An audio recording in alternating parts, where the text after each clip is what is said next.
This is Noah from Bad Omens. You're watching Heavy New York. Heavy New York. What's up, everybody? It's Alex from Heavy New York. We are back at the Kingsland in Brooklyn, and we got a guest that you all have been asking for so long, Noah of Bad Omens. Thank you for your time. Yeah, of course. Thank you. I'm happy to be here. It's good. It's so awesome to have you here. You guys, Sleeper, 1000 Below, and Bloodline. It's a kick-ass lineup. One thing I wanted to ask you is, Finding God Before God Finds Me, your latest record, is absolutely beautiful. Was there like a preconceived idea on how you wanted this record to sound, or was there like a lot of improvising involved? We like to talk about it a lot. Like, we had ideas for the record sonically and lyrically, but it's impossible to stick to for us just because we like to write what comes out. We don't want to write a song limited to just a narrow vision of how we want the record to sound, and then it not be as good of a song as it could have been if we just broke our own rules in a sense. So initially, yeah, we did, and some of the songs stuck to it, like the songs like Running in Circles, Burning Out, If I'm There. They kind of had like the big cathartic, like regal, almost Christian kind of vibe. We're not a Christian band, but a lot of the record was inspired by like Christian rock and Christian music. So those songs kind of had that vibe sonically, I think, where it's like, it's not happy, but it's not sad. It's just this weird, like purgatory, like uplifting kind of thing. And that's kind of why I call it cathartic. Yeah. And, kind of like, you mentioned like Running in Circles, but songs like King of Cards or Dethroned, like it almost seemed like every song had like its own vibe and played by its own rules. Is it fair to say you were feeling many different emotions during the course of the making of this record? Absolutely, yeah. And it's like, it's way easier to say it than to do it, I guess.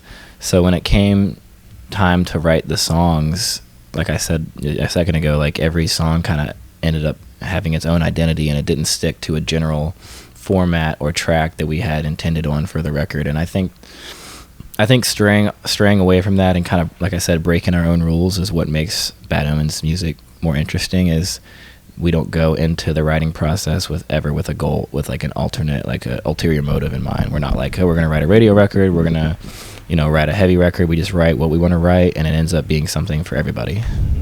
Do you need to hear music in order to come up with lyrics, or could there maybe be like a subject matter or a concept in mind, and that could help determine the music itself?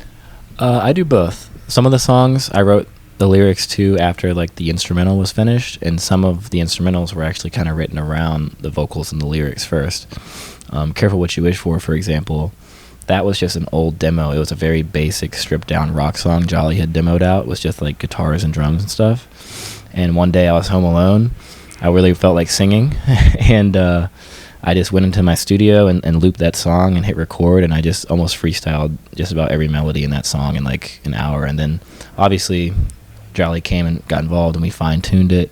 I changed lyrics around and stuff, but for the most part that song just kind of came to me in a moment. And that was one of my favorite writing, I guess, processes on the record, is just how naturally that song came. It was originally inspired by Chester Bennington passing, and I don't know, it was just one of those songs where it just felt like something just whispered it into my ear, and I just spat it out into the microphone, and it came out beautifully. You ever worry that sometimes you'll have like the best lyrics ever, but then they always go like one syllable over or under the actual arrangements? Yes, that happens all the time when I'm writing lyrics and vocals. And I write so many vocals now, because like not even just for Bad Omens, like I write full-time off tour for other artists and stuff, and it's gotten to the point that like my brain is kind of almost what I imagine like freestyle rappers can do when it comes to just thinking of stuff on the spot. Like I always find a way to maneuver it so it fits how I want it to fit. It doesn't feel awkward, like trying to fit too many words in a 4-bar phrase or vice versa, Does writing with other artists maybe open up your idea and how to bring some newer materials into Bad Omens, or do you try to maybe keep, collaborating with other artists and doing stuff with Bad Omens like more separate entities?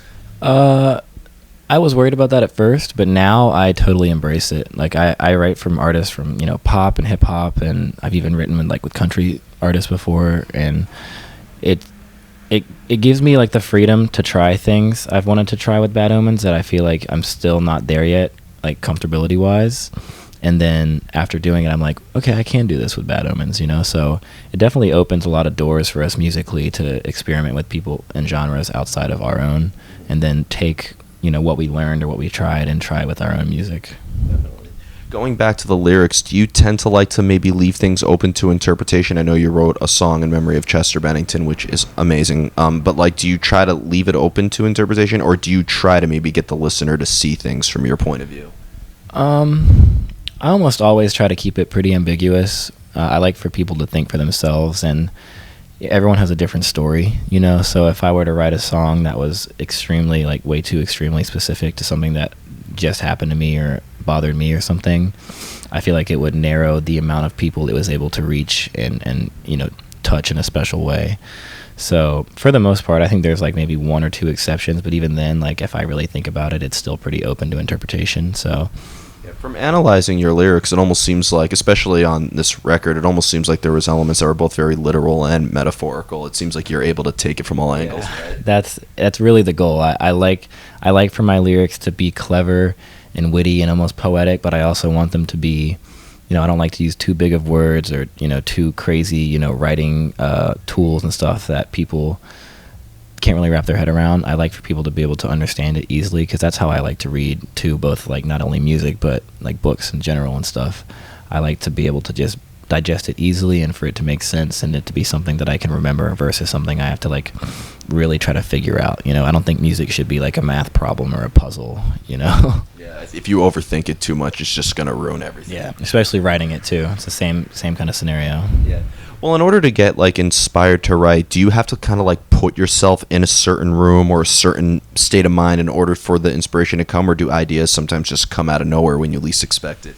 Well, like I said, like Jolly and I produce full-time off tour, so we're always in the studio. So we're almost always in a position where when inspiration comes, there's a record button and like a microphone or a guitar like within arm's reach of us, you know? So even like if we're like, because we do a lot of work for clients overseas and stuff where we remotely like produce other artists, and I'll be like writing a song for one of them, and then I'm like, oh, well, I think this could be a cool part for Bad Omens, and I'll like just open up a new session. And sorry to anyone watching this if we work together, but yeah, like it's, if I get an inspiration for like a Bad Omens song, I'll just kind of switch over there and start working on that, and then I'll go back and I swap back and forth a lot between what I'm working on, just because my brain is just doing a million things at once at all times. Doing personal errands on company time. Yeah, exactly. And I'm grateful for that.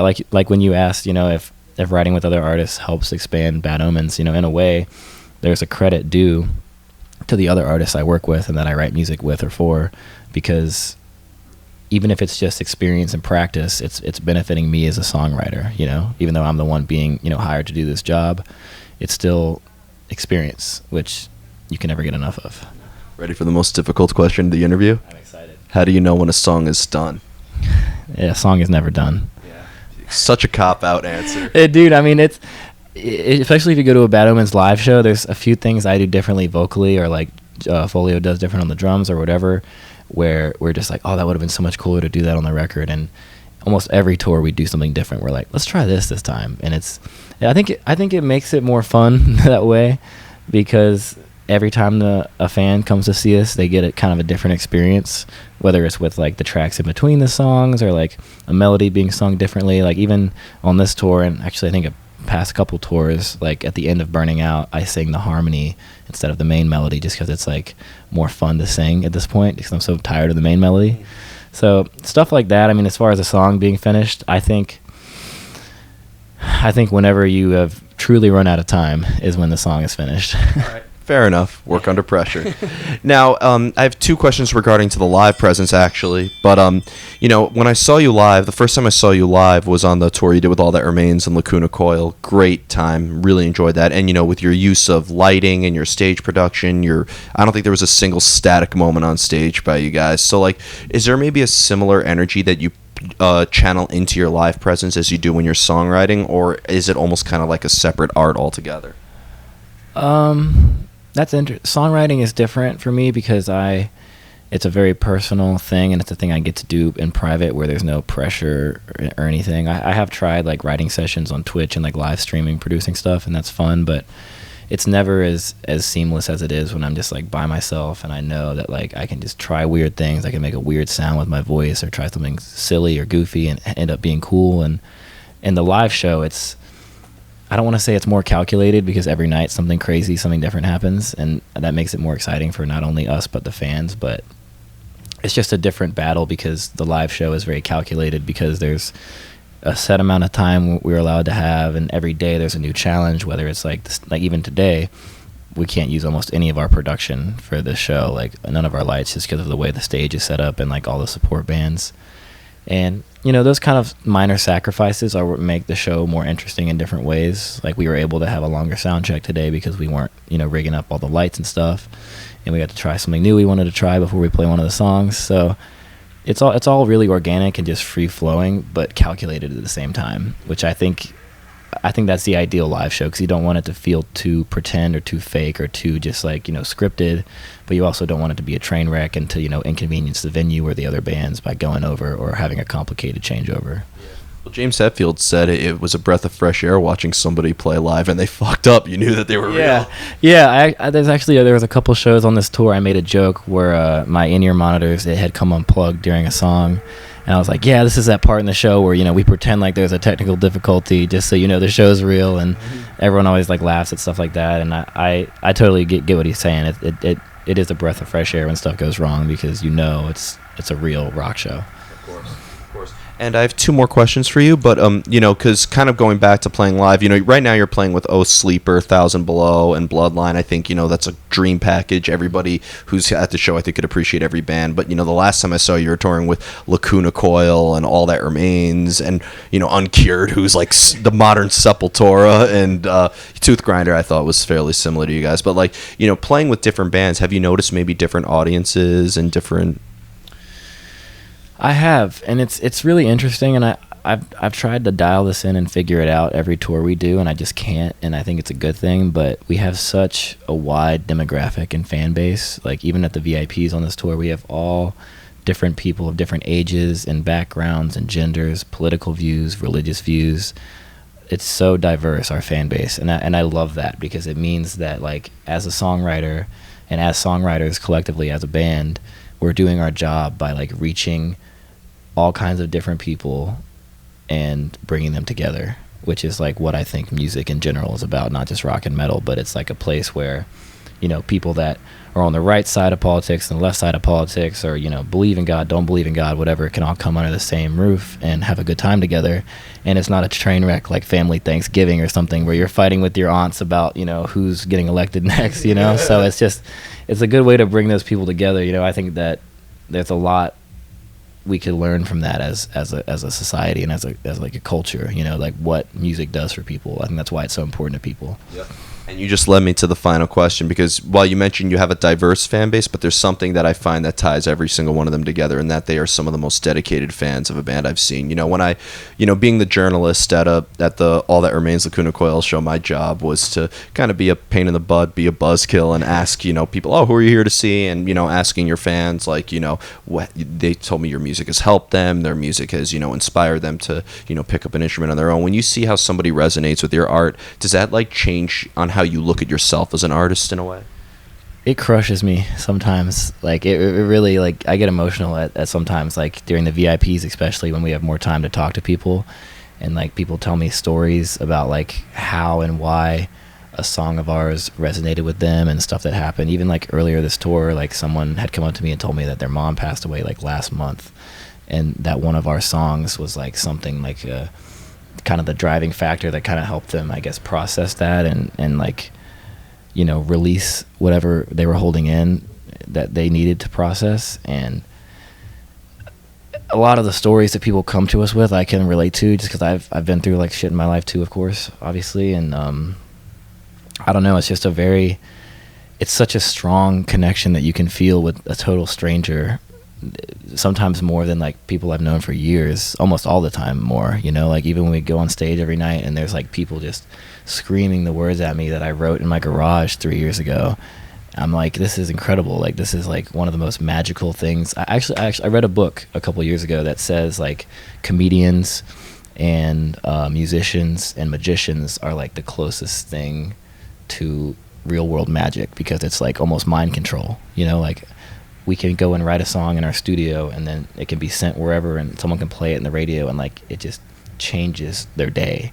even if it's just them like headbanging, just getting into it in the car on the way to work, like it's like a form of mind control almost, but it's a good thing. Obviously, it's like a positive thing because it's like it's making someone's day better, whether it's a distraction from something or it's just a good way to wake up, you know, in the morning before you go to your job or your school or something you're not in the mood to do. And I think that's just a beautiful thing about music, you know, making music. Yeah, of course. Absolutely. So before we go, I'd like to thank you so much for your time. Really looking forward to the show tonight. Is there just anything else that you would like to promote with Bad Omens in terms of tours, new music, or any shout-outs you'd like to give? Yeah, I want to shout out this whole tour package, Killed and Born Again tour, 1,000 Below, A Sleeper, Bloodline. Every band on this tour is crushing it, and everyone's having a blast. We're all already tight, and I think that's awesome. That very rarely happens just because we're kind of a secluded, kept to ourselves band at times, and on this tour, like, it's already family. Like, we help each other out. We're playing Ukraine and Russia for the first time just in a few months this summer. It just got announced today, so people have been asking us to come to Russia forever, and I know that we have a lot of Russian fans that just hit refresh on all of our pages. So if you're seeing this and you're from Russia, we're going to be there very soon. Same with you, Ukraine. That's it. Come out to one of these shows. They're all selling out kind of quickly. Awesome. Well, Noah, great to talk to you. Thank you so much. Everybody, Noah of Bad Omens, Finding God Before God Finds Me. Be sure to pick that up. We'll see you next time on Heavy New York.